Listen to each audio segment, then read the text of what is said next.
Going into Great Race this year, I'm a little bit nervous. It's my first Great Race, but I'm also very excited. I have a great teammate, Marcus Skinner. He has a bit of experience as well as a trottleman, but he's now my driver. And we have prepared the boat. It's working beautifully. The whole week it's been running really well. We're just hoping that the weather is not as bad as it was today's testing and hope to win our class.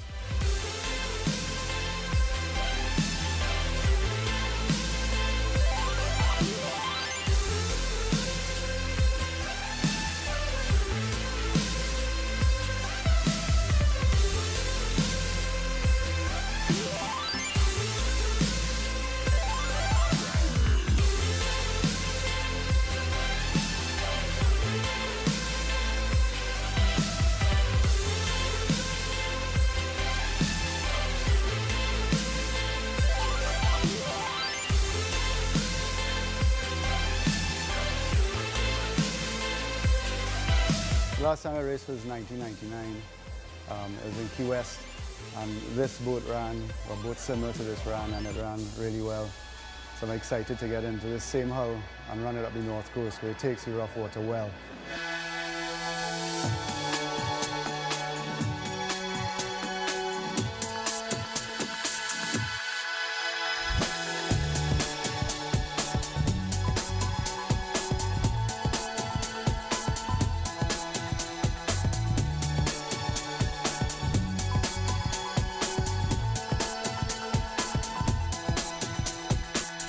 We feel quite confident. We did a lot of work on the boat. The boat is prepared. We went through all the systems, tightened down everything, made sure everything was secure, working well. We think once we get a good start in the race tomorrow, we should do quite well coming into Tobago.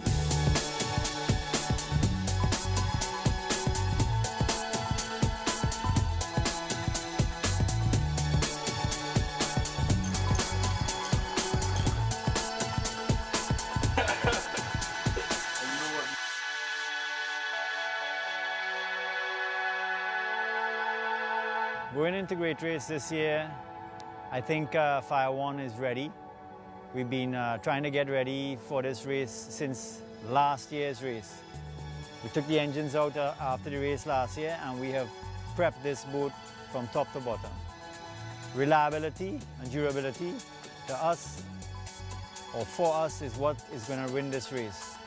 Maybe we're not the fastest boat out there, we're not the biggest boat out there, but our plan is to finish, and in order to win, you're gonna have to finish.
Well, the start of this race, we very nearly didn't start because up to 10 minutes before the race, we were still fixing electrical problems.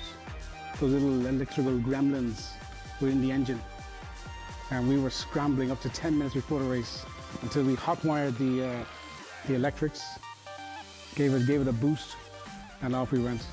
But the funny thing is that when we were waiting for the start of the race, we were getting texts from various people. Many of the texts said, water, we have water to deal with, so that's what we want. So that we were happy for that. It's a new start, it's like a running start now. There's no 2-minute flag and all that. So we got off to a fantastic start. In fact, we couldn't see anybody next to us or around us. We just headed off and we couldn't see anyone around us at all. But the boat went beautifully, sailed through the water like a knife through butter, and everything was perfect. This year, I think the start was a pretty fair start for all the classes. We were all kind of in a line when they dropped the flag. And of course, we expected Solo, with the power that they're running in that hull, to bust out in front. And almost from the get-go, they were on the move. Right, you know, we're not allowed to go beyond 130, right? But we reached 130, yes. And maybe a little touch beyond on occasion, which we had to adjust quickly. But we were running quite nice all the way out to the Boca, and there were no fishermen on the points to throw us off our track. Our plan was basically to sort of stay with Monster and Solo in the calm. But obviously, we figured that we'd have to let the race unfold and decide how things were going to go once we got out down the north. We started and we were jostling with Monster. We were running speeds in the mid 125, 126. We weren't getting anywhere near 130. And the distance that Solo was putting on Monster and us, you know, the thought was crossing my mind, are these guys under 130, boy, or not? But we weren't around 130, so we were kind of giving them the benefit of the doubt. There must be bigger, experienced team like that. There must be within the speed. The Boca was rolly. The sleeping policemen were out. Yeah, I think when we came around the Point Billing, Solo was probably going through the Boca. When we went round Point Belen, and as we went round Point Belen, the first year went round Point Belen and felt the water lift immediately. So as it lifted immediately, I said, well, listen, we're going to catch him by the Boca. If we don't catch him, but he was that far ahead, and we couldn't catch him by the Boca. We were perfectly happy to let Monster take the lead through the Boca there. We kind of expected that the Boca was going to be full of boats even more than last year. And even though, you hope that there is a path, there always seems to be a path, but you never know until you're on it whether they have a path, whether somebody's in the way. So, I mean, that's a point in the race that you want to take extra care. We went in a little bit fast, and I think we caught a few little flights going into the Boca. We pulled that back and got that under control, and then tried to settle down to head towards the exit. Again, the water was a little bit unpredictable, so we started flying a little bit again. And as soon as we reached out towards the exit, there's this white boat in the middle of the exit. And we decided, where do we go, left, right? What the hell is he doing in the middle of the exit? So we made a quick adjustment to the left and just went by him by about 100 yards. Quite scary. But going up to the Boca, you don't see the exit, right? As I told you before. You only see the exit when you get at the exit and you turn right. And then you know the exit is there, but all those boats block you. So it's quite a hairy experience, yes? So we continued on, and then we kept seeing a splash, but we were just taking our time and pacing ourselves. We knew it was just a matter of time. We were surprised actually how fast we caught up. But when we hit the Boca there, I said, oh my God, we gonna have to do this. I remember looking at you and saying, James, an hour this way?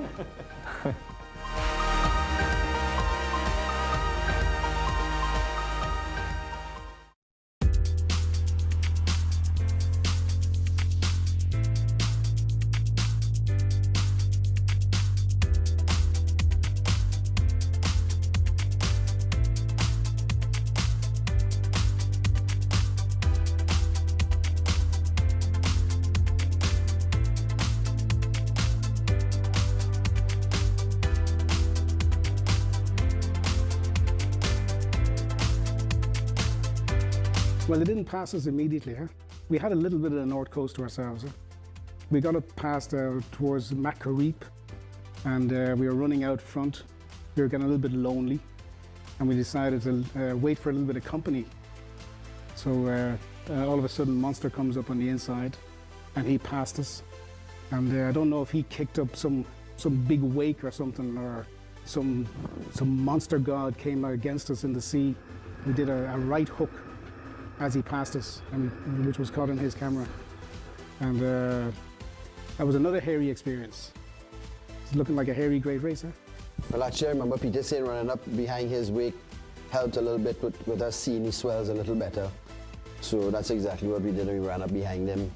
And then I remember asking him, you want me to take him on the right or the left? Actually, we didn't intend to pass him that quickly. You know, we were going to look at him for a little while and see how he was running, and we didn't think we would pass him that easily. But so I was waiting to answer the question which side, and then I said, well, okay, I guess we're going to pass him on the right side because we were passing him. By the time I actually made the decision, that we should be passing him, we were actually passing him already, so there was no decision to be made. But that was his tactic. He wanted to run in front, and we wanted to run a little bit behind him, just to have a little company up the North Coast. So he got a nice distance ahead, and after he passed us, the sea conditions worsened a bit. The sea started getting choppy, so which just sort of held us back from catching him. So in effect, what he did, put a sea barrier between us and him. Great tactics. I would say it's genius, but I can't say that. Probably doing just about the mid-90s when we passed him. Yeah. And then when we realized that we were getting a nice little distance, settled back down to like high 80s, 90, and slowly kind of held it mostly in the 80s, And just watching your rearview mirrors from then on, Guys in the back, that was their main task. Just make sure you don't sneak up on us. Nobody sneaking past. The North Coast was it's like a washing machine. It wasn't big waves, but it was all messed up. It was just coming from all different angles and directions. And that's probably why we did that hook. Because you're running along in some sort of rhythm, and all of a sudden there's a hole. You get holes in the sea, and that thing just throws you. I mean, it's like hitting an S curve out in the middle of the ocean. So that water was just churning itself up and doing all sorts of craziness. We were struggling the whole probably 50, 55 miles an hour. We could have probably pushed a lot harder to get it up to a higher speed, but we entered the race knowing that we would have most likely have a problem with our drive or our prop. So we said that we would have taken it easy to ensure that we would have reached Tobago.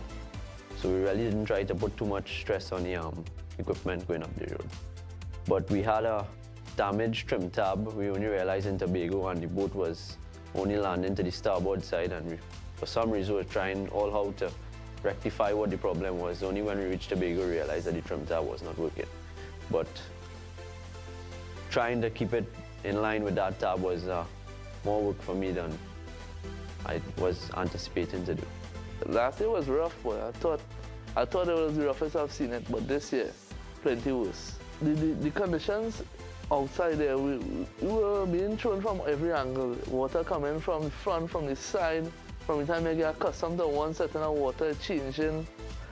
In the boat, the first time in the 70 mile an hour in that boat. So adjustments we were trying to make going up the road, but we were quite comfortable at the speed we were doing because we were taking it slow this year. We weren't really trying to push too hard to mash up anything before we get accustomed to the boat. But with the new configuration this year, the boat was totally different. Totally different. The balance was different. The way the boat re-entered the water, from the steering go back to the throttling, everything was completely different. The boat was jumping nice and level, but we had the power to continue over the waves this year. Coming up to Maracas, we started to see a couple of the boats coming up on us because we were in front of them, and we saw a whole group. It was about 3 of them, 80 mile an hour boats. Global Warmer passed first, and then we saw White Heat, and Hammer Time was a little way behind, but they were right there. And we loosened up the boat a little bit to keep with them, make a good show. run into Maracas, well, that's normally where we get a little calmer water than out in the north. So we were able to loosen up the boat a little bit and hold on to them, kind of. It was a nice run going in with them because, you know, out in the water there, you don't really have much boats out there with you. So seeing those boats run in with them was pretty fun. Going into Maracas, it is one of the spectator views, so you want to put on a good show. So you get the adrenaline rush when you see all the boats alongside you. You're trying to stay with them. You don't want to fall back. I mean, that's one of the most exciting parts of Great Race.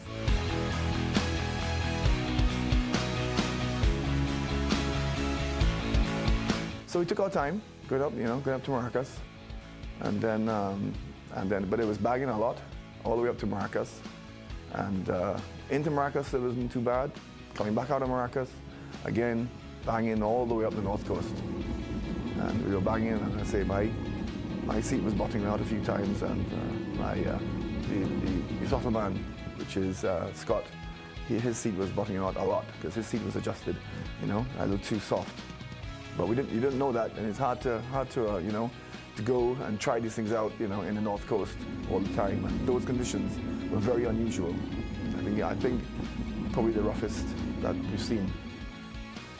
We kept going and kept it easy, and then when we got a chance to increase the speed, we did, but that didn't come till almost Tobago. You hit a wave and you're going 1, 2, 3, when we're going to land, and knowing that when you land, it's going to be hard. So you brace for it. Eventually, both of us actually were putting our feet on the ground, trying to absorb as much of the shock as possible. Well, going up in north, we were trying to hold, we're actually right down to about 60, sometimes 55. We're trying to get up to 70, but every time we approached 70, it was just bagging too much. And the race is about getting there. More than you got to keep your boat together. Going up the north coast and whatnot, we found that it handled the waves, it handled the water, and it was a very rough race this year. And she ran as expected. The speeds we were trying to hold on the north coast were, I'd say it was around 55 to 85. That'd been the most that we saw. We averaged around 70 to 75. According to the water conditions, as I said, it was pretty rough. So we tried to keep a good average, and it ran well against our competition and the other boats that were in the race. At the point after Maracas, that length of the race, that leg of the race after Maracas on the way to Martelot Garnier, we were in front of Global Warmer, so we were first in the 110 mile an hour class. Overall position, I don't know. I have to think that it was somewhere in the top 10 because we had a number of 95, 80 mile an hour boats, etc. behind us. We passed a couple of them on the way prior to Maracas. And I had a little while on the way to Garnier, a little bit before that. Our fuel pump gave out, and that caused us to shut down.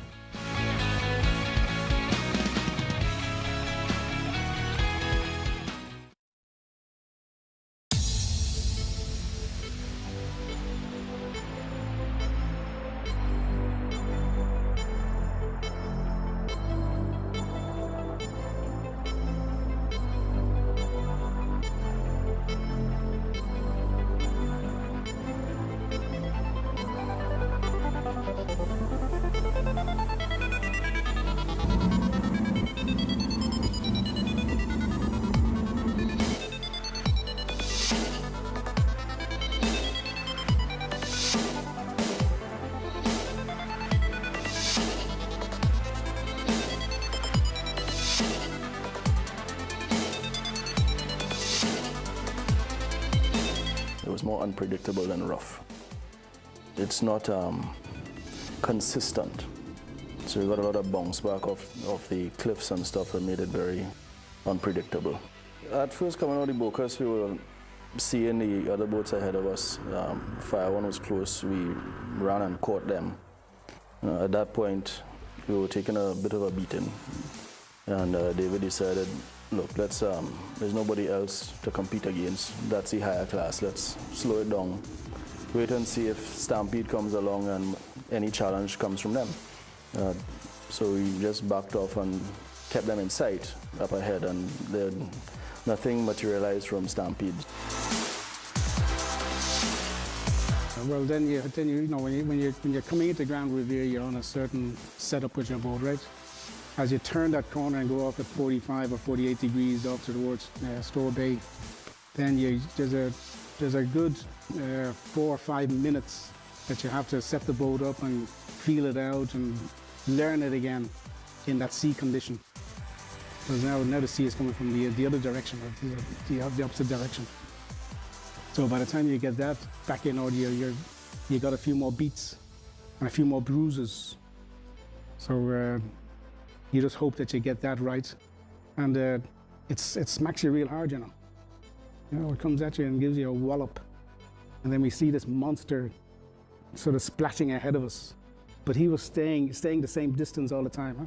So we knew we were running the same speed, but every time we tried to speed up, the sea beat us back. That's what you call a sea barrier. So he couldn't go faster, we couldn't go faster. Stuck. The reality is, you kind of knew he was back there about a mile, 2 miles a mile, and we just, at one point we figured he might be catching up, because when we went wrong Grand River, we saw him a little closer than we thought he should be. And we started to stretch back a little more. But we realized from when we passed him that it was going to be an easy race and just go slow. He can't run in this. Nobody could run in this. The only boats, boats from further behind penalty boats, we were wondering if they would come up on Salah. We know a lot about the guys with the DBs talk about a lot about running good in the rough, and we went in the sea. It's like I turned to the guy and said, boy, the boat that win this race today definitely deserve this victory. This is a hard race. This is a great race, really. Yeah. The water conditions was really that bad. There was really no pattern that you couldn't see a pattern for any length of time, and you had to take a chance if you did see some patch of water that you could push it in, because if you can't see a pattern, next thing you know, a piece of water jump up and bite you. Well, the sea changes again as you cross from Grand Revere. You get big sort of swollen seas and choppy seas, and then you get into the shallows, which is welcome to Tobago, right? Then that becomes a washing machine again. That's all over the place. That's because of the shallow, and then the sea kicks up on the shallow ground. From the time you left Grand River, still you're definitely getting a little calmer. So and then when you got to the actual shallows itself, that was a little bumpy and lumpy, as normal. As you reach the shallows, you see Tobago, and you say, oh, lovely, we reached, man, we reached, you feel relieved. And as you say we reach, you get beat up by this shallow, this washing machine thing. And you just want to get out of that water and get into Store Bay. I think halfway across though, after pushing the boat for a while, or even maybe getting closer to Store Bay, I started looking at James, or telling James, I said, James, I ain't think we're gonna catch them this year, boy. I think this one going away from us. And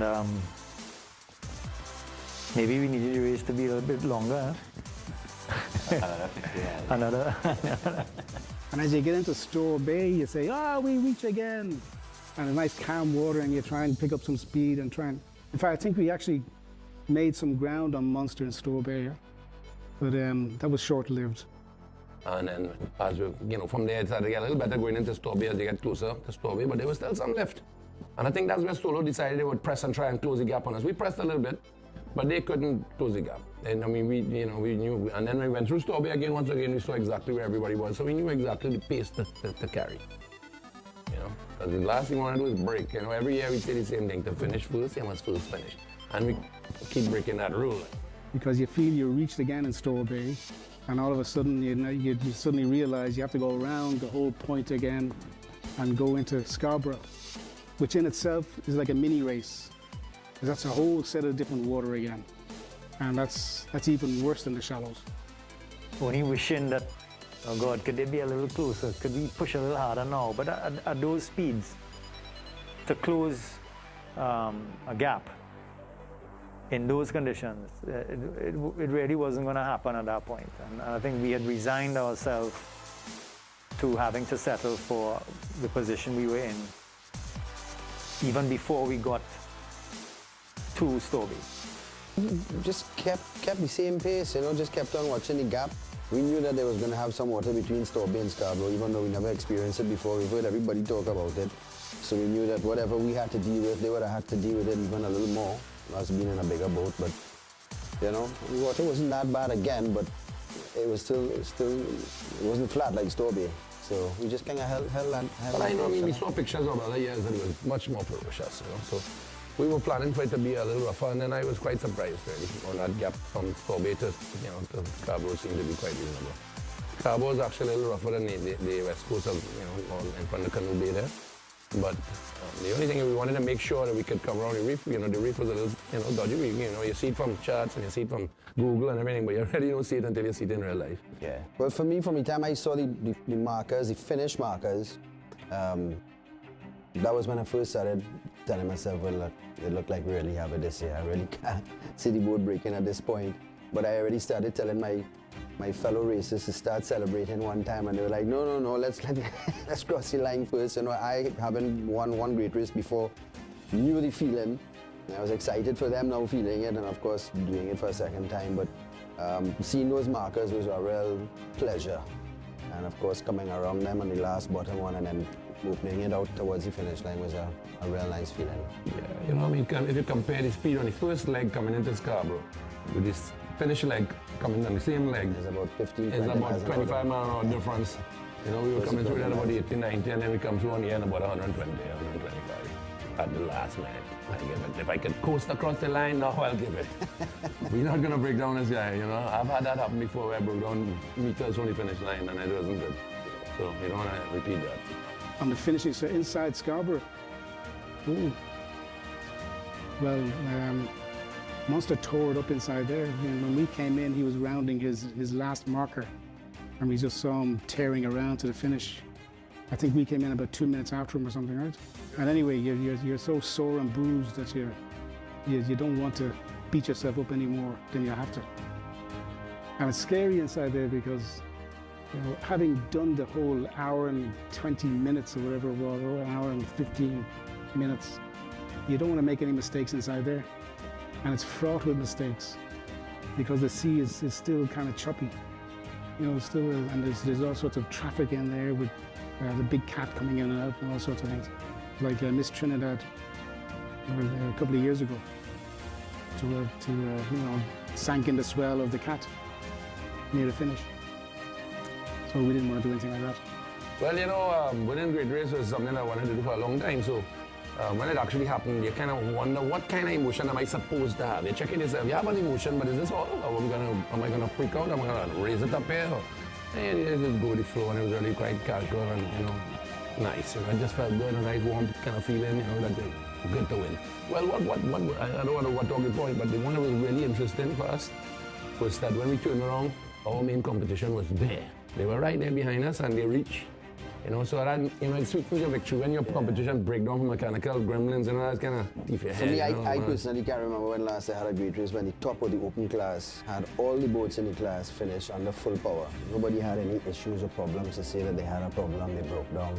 And I was glad to see all the top boats come in, and I was even happier to see that the top 4 boats that came in were all cats. You know, with all this talk and myth about DVs out doing cats in rough water, and we had rough conditions, but they weren't there. Well, just one more thing. When we got in, the engine was still running, and we couldn't turn it off. So Darren had to jump in the back, open the back covers, jump into the running engine, and cut the wire. That's the only way we could stop. The feelings on the whole race, big relief to get to Scarborough under full power. Fantastic feeling to have finished the race. Not so good not having won it, but you know, well, you can't win them all, right? So, but we're happy that the boys who did win it did a first timer, right? Peter never won a great race, so he got his first lick at the lollipop, and Alfred Bell in the back seat, first ding of the bell. So those two now go on the Wall of Fame. You know, now we're looking at boats that are of a much higher standard than ever before. We're looking at boats of world-class standards, much better prepared, Practically everybody is using engines and equipment that is built in the States. Nobody's doing anything local. Anybody doing anything local, they're not making it. So times have changed. The level of competition in the standard and the class of boats has improved greatly. So if you win a race, if you win a great race now, you already win a great race. If you look back there to the history of that class, or let's just call it the biggest class there, when last have they ever had a finish that close?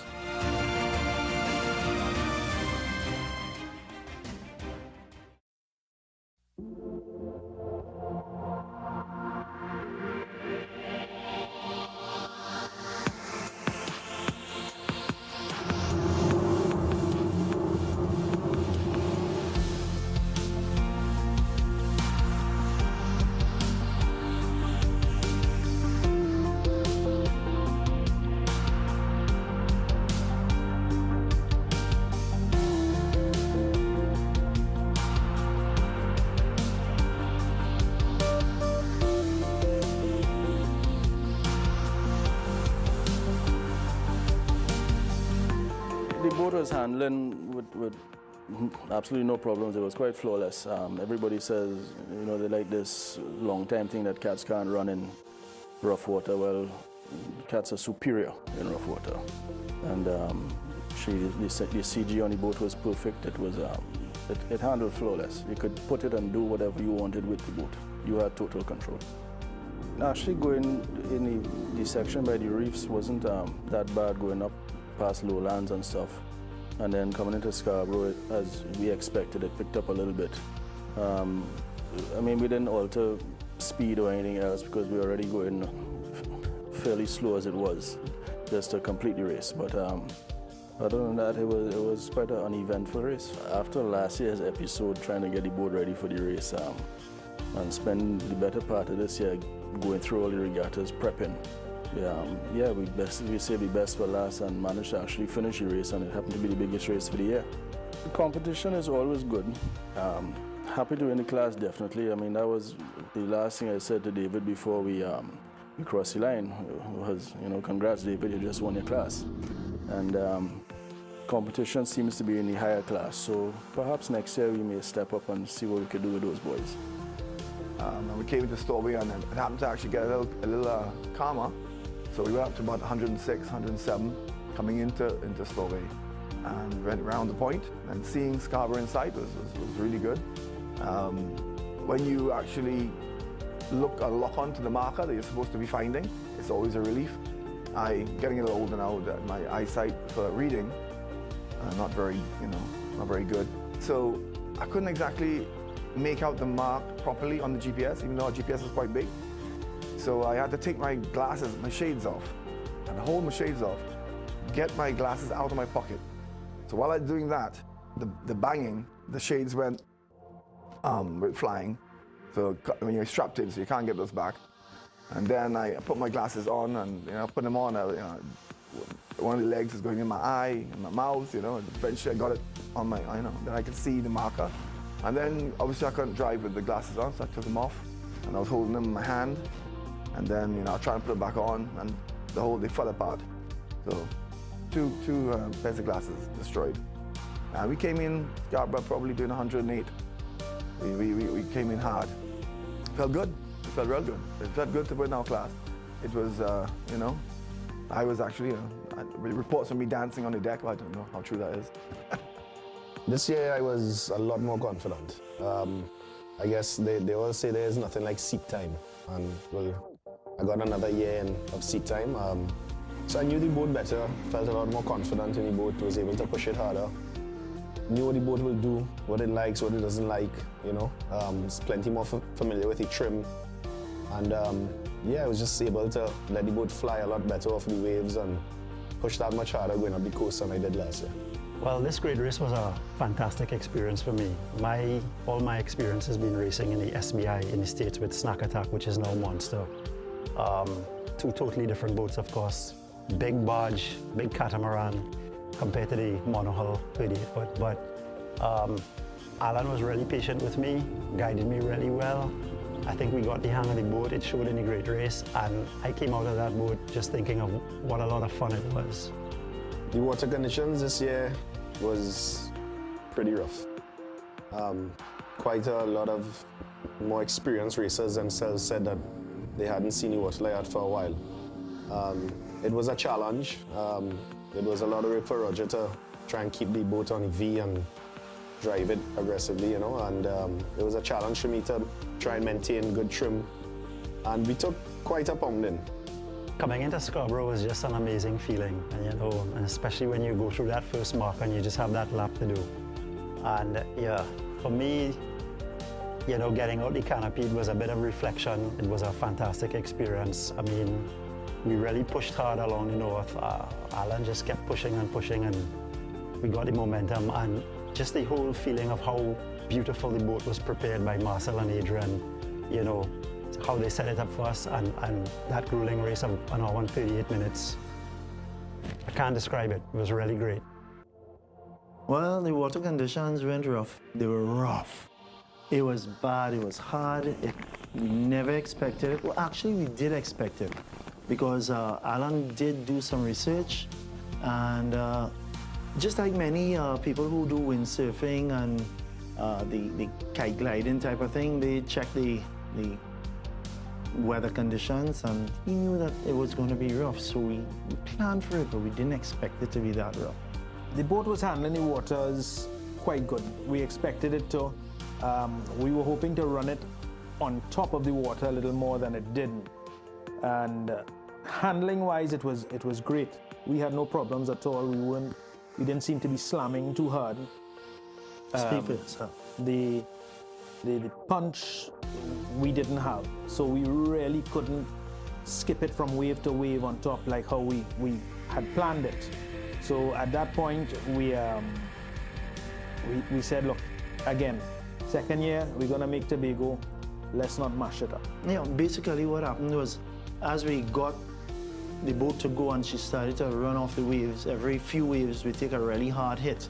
And that was when the carburetor would start bogging, and then it would just start flooding. And then from then, to try and get the engine to run again, it would take about another 10-15 seconds, and the boat would just keep on launching off the waves. It just really wasn't the most pleasant of experiences. We could have, if everything was fine, we would have gotten her to really run nice over the waves.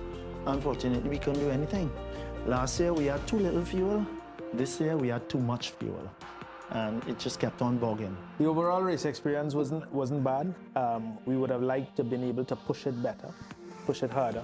We felt helpless at times because we saw the competition coming up, and where we could have pushed it, we tried, but it was not working with us.